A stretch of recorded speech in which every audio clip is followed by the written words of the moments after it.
Hello, I'm Regina McCann-Hess, President of Forge Wealth Management, and welcome to our new series where we're going to talk to you about thriving in your health and wealth and wellness.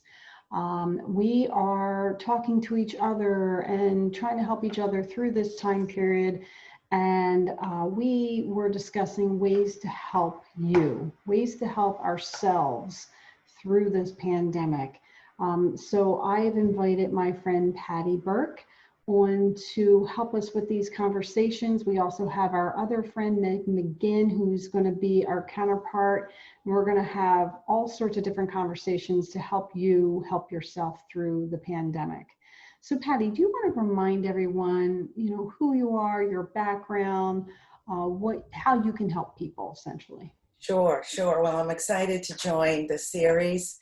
And I'm excited to share our knowledge. You in the financial background, myself as a wellness coach, and our friend Meg McGinn, who is a specialist on personal health insurance and corporate health insurance. So we're going to pull it all together in this series. I'm really excited to kick it off.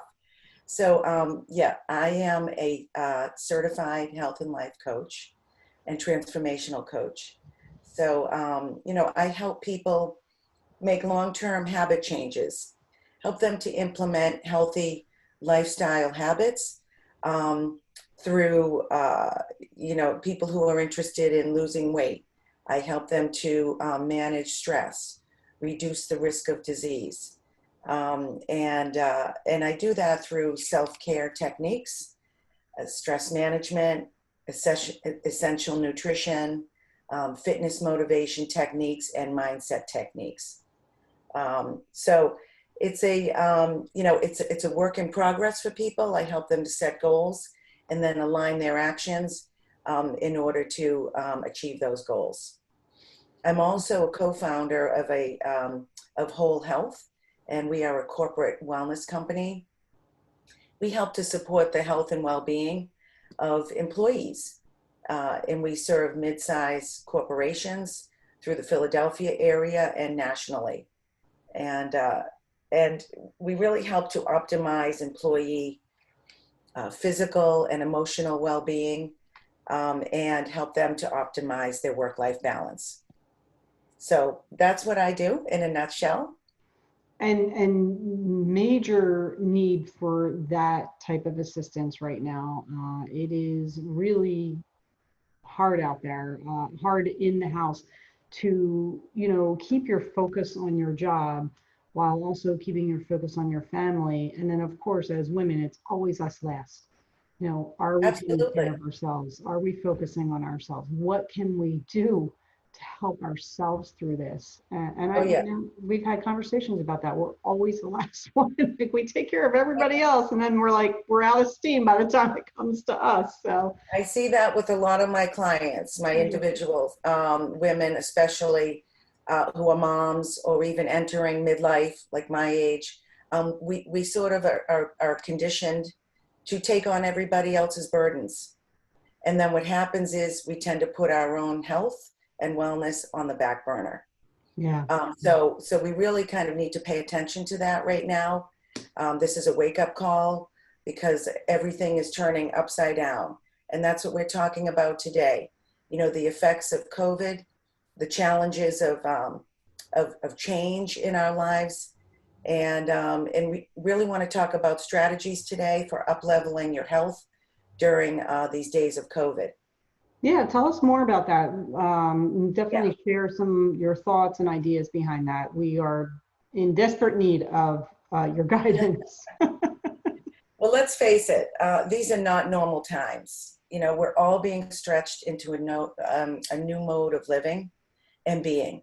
Mm-hmm. So we're only human. We need to realize that. So these are real circumstances, and it's natural to feel emotion around it. I call this the human side of change, which is obviously this big worldwide change, the pandemic that we're faced with. So it's important for us to recognize this situation for what it is and really give yourself a break, give yourself and others that leeway to feel stressed and overwhelmed and moody and scared and off balance in areas of our life. It's okay to give ourselves and others, that permission right now. So that immediately calms down our brain. And I'm going to talk a little bit more about what's going on biologically. And I love the fact that you said give yourself permission, because we need to do that in order to go through with the next steps. Exactly. I don't know Yes. if you can hear that, but that is thunder. Oh boy, got a big storm coming through. Good God. So there are many stages of change and pressures that we're going through. Obviously, it's the work situation now. People's office and home, working from home is very different. Of course, their home life, family life, there are different pressures. There are parents who have students now working from home, young children who are, typically out at camps and school. And now, we're trying to balance that. And there are financial pressures. There are health, people aren't really feeling healthy. They're feeling, the effects of the virus going around. And then importantly, there is a loss that people are experiencing, and we don't really pinpoint that, but it's this low feeling that you probably can't label, but I'll label it for you right now. It's that loss of regular routine. So let me give 2 examples. So it's a type of mourning when you lose someone in death, but when you lose your typical routine, such as socializing face to face with your mom or a sister who lives out of state, or going to lunch with a friend, all that socialization, or your neighborhood parties are really important for boosting those happy hormones, which I'm going to talk about in a minute. The other routine is going to the fitness center, doing your regular workouts. Now, of course, we know workouts boost our serotonin and our happy hormones. So when we're out of routine that way, people start to fall off or feel guilty. And then, it's a spiral effect emotionally and physically. Absolutely. When we're thrown off our routines. So we just want to just notice in our life, where am I thrown off, and where can I start to get back on or adjust, in a constructive way. Good advice. Good advice. So we can start with some first tip, some first things to think about. So what I recommend you do is to think about filling up your own well, right? And you've heard this before. It's kind of like that oxygen mask on the airplane. Put the mask on yourself first before you put it on your children, so that you have the awareness and capability to help that other person and be productive in your life. So how do we, so let's face it, when our health isn't doing well, then all other areas of our life can be directly impacted. So I call this the big 5. Being a life coach, we work with people on the big 5 areas of their life, and each one affects each other. So, so the big 5 are our health, career, finances, relationships, and then spirituality. Having something greater than ourselves is very important to give us purpose. So when all of those are in balance, then we're really thriving at an energetic level. So, so the first thing is to fill up our well, and that is basic intentional self-care is what I call it.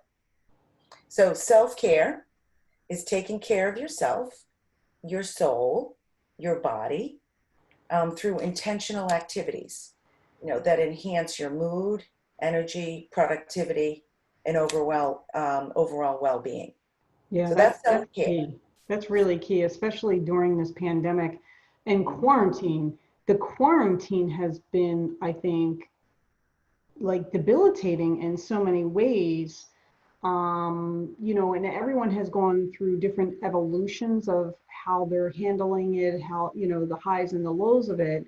But even getting outside of your house and taking a walk around the neighborhood and having that natural sunlight hit you Exactly. That's an example of the basic self-care that you can do for yourself, and it will release, those hormones that you're talking Yep. about and elevate your mood a little bit. Yeah, so here's the thing to catch. Now that's all great, and we're going to talk about those positive ways. But here's the thing. Some people fall into destructive patterns. So we can go either way. When we have a nuclear explosion of change in our life, which we've had with the pandemic. Mm-hmm. So there were small changes that we're dealing with all the time, and then there's big ones. Well, now we're in a big one. Yep. So this is all in our face, and we're in this human side of change. People can easily turn to self-medicating and spiral into a negative effect. Oh, woe is me. And your negative beliefs can really spiral quickly. It's not your fault, but people can fall into depression. They can fall into addiction, emotional eating, a lot of weight gain, some alcohol addictions, things like that, argument moods, arguing, not getting along with anyone. So there's that reaction, and then there's a positive reaction. That's what we're going to talk about today. Okay. Options for, channeling your energy. And what I call it is, one way to think about it, and I have a reminder every day, is I have a mantra: what brings me joy? Oh, I like that. What brings me joy? So it's important to balance out in our lives these areas of joy for yourself. And so, there are small things, and we'll go over it. I call it a pleasure menu. But anyway, that's the first area that we want to do, is think about ways that I can fill up my own cup, right? So that I have energy to be productive at work and have energy for family. Second thing to ask yourself are a series of questions. And we're going to dive deeper in part 2 on these other questions. But here it is in a nutshell. What are my challenges? What are my patterns and beliefs that might be keeping me stuck in unhealthy patterns? Recognize sabotage in your life. Sabotage comes in 3 ways. We bring it on ourselves, our own self-thoughts. I'm guilty of that. Yeah, they can be all that Totally story. guilty. Yeah. Yeah, those stories in our head, right? That start when we're younger. Sabotage, and this can be a whole nother series. Sabotage is fascinating to me. And it's really helpful when the light bulb goes off in people's heads. There are 3 ways. It's our own self. It's the environment that we have around us. Think about our 5 senses, the things that we are consuming. That can be sabotage.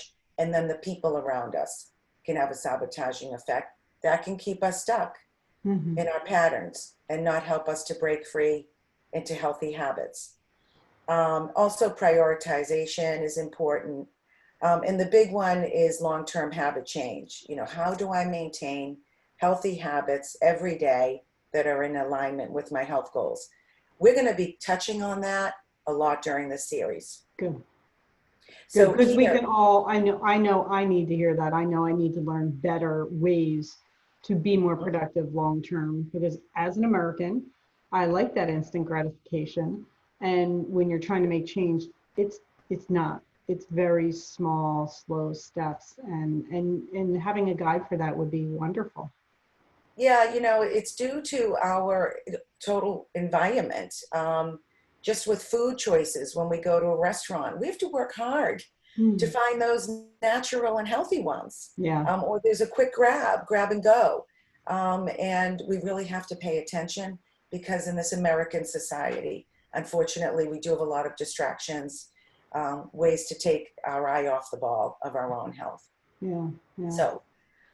So let me just review quickly. Let's do a deep dive as to the biological effect on why we feel stressed when there is change around us, or why we're experiencing daily stress, and what's happening, just so you guys can recognize and understand. So I want to take time to just go into a deep dive about, again, the biological effects on what's happening with us. That's a great idea. During stressful moments. And so I just want to give this general sequence of what happens. So our emotions and feelings They dictate our habits. Okay, so whatever comes into our mindset is what our behaviors are going to be. And our behaviors create our reality around us. Ooh, yeah, so true. Okay, so let's back it up a minute then. Let's go back to the emotions. The emotions and feelings, right, create our habits, which create our reality. So understanding our stress response and our emotions, that comes from our central nervous system, which is made up of two components, our sympathetic and our parasympathetic. I don't want to get too technical, but let's just label the sympathetic one as the stress, the stress response. And this is when our cortisol levels, that is our stress hormone, that's when they go way high in our body. And that would be with our ancestors, that would be the example of the lion Yes, and how you react to the lion. yes. So this is fascinating, and it's there for good reason. This sympathetic, stress response is there to protect us for when we as humans are in danger. Mm-hmm. So it's great. It's a great alert system. It's like the red, the red sirens going off in a nuclear plant or in a police department or fire station. Great, that needs to alert us. And what happens is that cortisol increases our adrenaline, which then increases our energy. It takes blood away from our digestive system, puts it into our legs and our arms so that we can run from the lion. It also puts blood into our brain so that we can think clearly on how to get away from the lion and the bears in the caveman days. So that's great. We have a great biological, to run away from a robber. If they're stealing my purse away, all of a sudden going to have this added energy and adrenaline. That's great. But what we don't want is that cortisol to be hanging around all the time. And what happens is in our day-to-day life in 2020, we can tend to have situations that give us pressures and stress every day without us even realizing. And so our body, many of us can go into these chronic states of low-level stress and not even know it. And we want to recognize that in our bodies. We want to see if we tend to have a racy heart, if we have a quick, shallow breathing going on, if we're getting sweaty or headaches. These are signs, or holding belly fat. These are signs of overproduction of cortisol.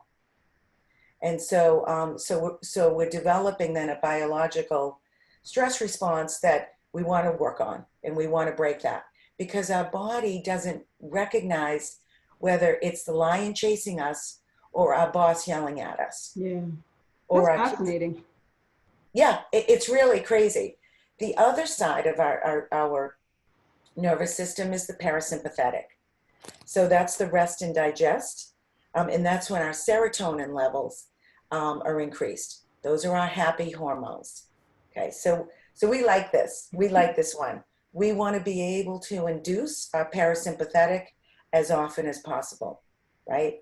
We want to keep, and that's when I remind myself what brings me joy. What brings me joy? So there are many ways to do this. So let's talk about some tips to increase our parasympathetic.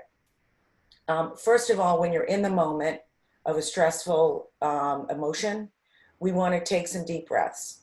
So bringing in oxygen for less than a minute can actually regulate our nervous system. So we want to calm ourselves, and we have the tool with us all the time, and that's our breath. Oh, So it's very just an easy way. And I know you've heard this, you guys, but when we practice it intentionally, then when we need to grab it in an emergency, our brain will be able to take some deep breaths. And it's basically in through the nose for 5 seconds and out of the mouth for about 7 seconds. And you do it about 5 times. That will literally regulate. Okay.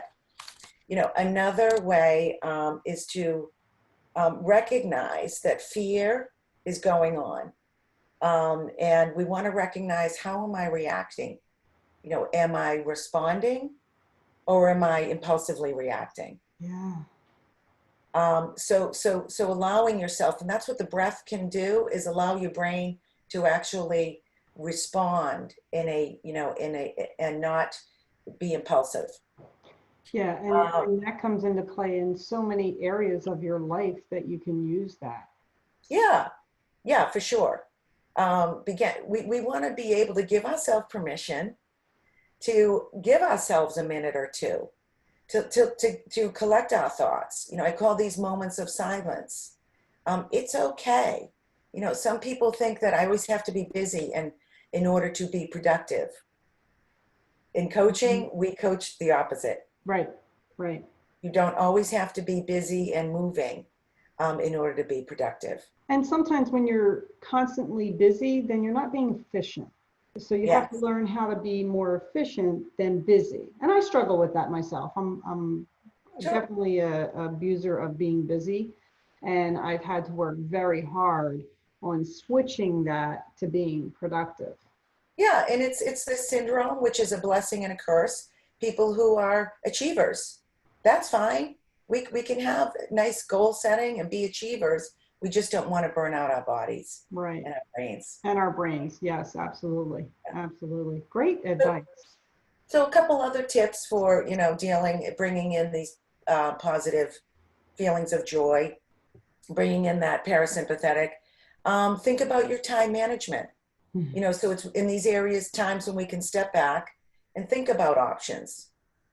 Think about bringing in support for yourself, if you can, bringing in, a helper to do Mhm. this, that, or the other thing. Bring in your husband to help with, say, you're burdened with the checkbook balancing every month. Okay, maybe we can split that duty. Mhm. Um, so look for resources and ways that you can balance those stressful moments. And a simple example of that is in, COVID, both my husband and I have been fortunate enough to work through COVID. We, both are able to work through where I know a lot of people have been furloughed. So we're very lucky and blessed in that point. But as you said, it's been very stressful too. And there are times when he's been working from home versus working in the store because he's a pharmacist. But I'm working from home every day, so not only am I running my business, I'm taking care of my clients, I'm also now the short order cook for breakfast, lunch, and dinner. So I finally got to the point where I said, look, I need your help. Like on the days that you're here, because he didn't think of it himself, I had to suggest Right. it. Sorry, Joe, I'm picking on you. I was just like, look, can you, I'm assigning you dinner when you're home and, and you're not working at dinner time. Um, can you just handle dinner or lunches, one of the two, so I can get a steady stream of work done. So that's like, it's There you helping go. yourself and it's partnering and it's saying, hey, you know what, I can't do all this by myself. So hey, why don't we all like chip in here and Yeah, help and out? it's good to not surprise your partner either. Have that initial conversation that we want to have collective goals, right? Mm, Obviously, we all need to eat. We need our laundry done. We need a clean house. So those are collective goals we can agree on. So mm, now let me just have warn you that I will be reaching out and maybe tapping in. Let's plan ahead for different times and that I'll be reaching for you, and I don't want you to get offended or right, think that I'm nagging. So right, it's just giving that quick preface so that that person is not taking it the wrong way. right, right, right. That's when things can go south, is when someone Abs- Absolutely. misperceives. Yeah, your intention was just to reach out for help and have everyone eat, but someone else might be perceiving that as a demand or an Right, insult. right, right. Yeah, it's Yeah. a tender balance. That's a whole nother too, another Yeah. discussion on Yeah. But I just thought of relation. that as an example. So I was like, oh, I got to share that one. Oh, for sure, absolutely. So, yeah. So anyway, the last thing, and one of the quickest, I already touched on it in the beginning, is this pleasure menu. These ways that we can bring joy into our lives in small ways, like you mentioned, stepping outside, put your face up to the sun for 5 minutes. that vitamin D, connecting with nature, it just resettles, it readjusts our nervous system, Right. helps our brain to think clear. So I like to call it a pleasure menu, and I recommend this to many of my coaching clients. I recommend, I'll recommend it for our audience here. You can pull out a piece of paper and title it My Pleasure Menu. And I want you to think about listing 10 things that bring you joy in your life. Now, everyone is different. This is not a cookie cutter solution. Right. So whatever Janie likes to do in her free time, it doesn't necessarily mean what I want to do, and that's okay. Right. That's okay. Everyone is individual. We have our own interests. That's fine. So on your pleasure menu, you want to think about, what do I like to do? What helps my soul? What helps my spirit? So for me, for instance, I love getting out on the bike path. So bike riding, it can be yoga, it can be journaling, reading. Think about hobbies that you like to do. Knitting, artwork, woodworking, yard work, gardening, even grabbing lunch with a friend, going for a massage, getting your nails done, doing cartwheels in the yard. I mean, whatever brings you joy. And what that's doing is it's increasing the parasympathetic nervous system. We need to have this in small doses and large doses. Take a 1 week vacation, take a 1 day, personal day, jump in a hot tub. And you'll see when I jump on my bike, all these creative thoughts start going through my head. I'm able to detach and really be able to think clearer and just have more energy emotionally and physically. So that's pleasure menu. Does that make sense? Absolutely. Absolutely. And I love the question, what is your joy? What is your joy? Yeah, what brings me joy? I love that too. Yeah. So circling back to filling up your own cup, we talked about some ways to do that. And it's all about self-care, and it's all about balance. You want to be productive as well. So time management, bring in support. And again, what you want to do is prioritize too. So in your day and in your week, prioritize what's important to you in your life. So again, these are sort of your own big five. It can be, fitness, nutrition, socializing, work obligations, meal prep, connecting with my spouse, those kinds of things. So that's another piece of paper that I'd love for you to take out and write down really the top 5 priorities in your life that are non-negotiables, so to speak. And that's where you're going to start now, losing weight, managing your weight. If that's a priority, then that's something that you're now going to align your goals. Whenever you reach for a meal, you're going to say to yourself, how do I fuel my body rather than just feed my body? Right? Think of it as fuel. So that's how we sort of take these small changes, and they add up to big lifestyle changes in the end. Amazing. So that's a little summary for keys to success. We're definitely going to be talking more about these small action steps on a consistent basis. That's what I call sort of lifestyle, long time changes are taking these small steps. Right. And then our next session, tell us what you're going to be talking about there. Yeah, we're going to talk in more detail about these concepts that I just mentioned. Okay. Prioritization, de-stressing, and really implementing self-care, and concentrating on these top 5 areas in a little more detail. Great. And we're going to do some self-examination exercises as well. Great, great. And if somebody wanted to reach out to you personally for some guidance on this, how would they reach you? What's the best way to do it? Well, they can reach me through my coaching website, which is wholebodyfocus.com, or my corporate wellness website, is wholehealthcollc.com.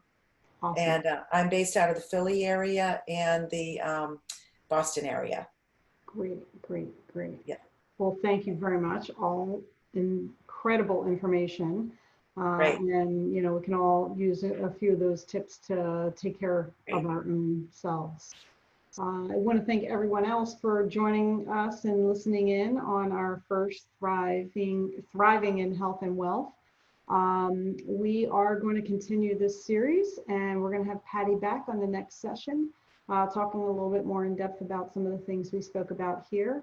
Again, I'm Regina McCann Hess, president of Forge Wealth Management, and you can find me at LinkedIn as Regina McCann Hess, Facebook, Twitter, and YouTube at Forge Wealth.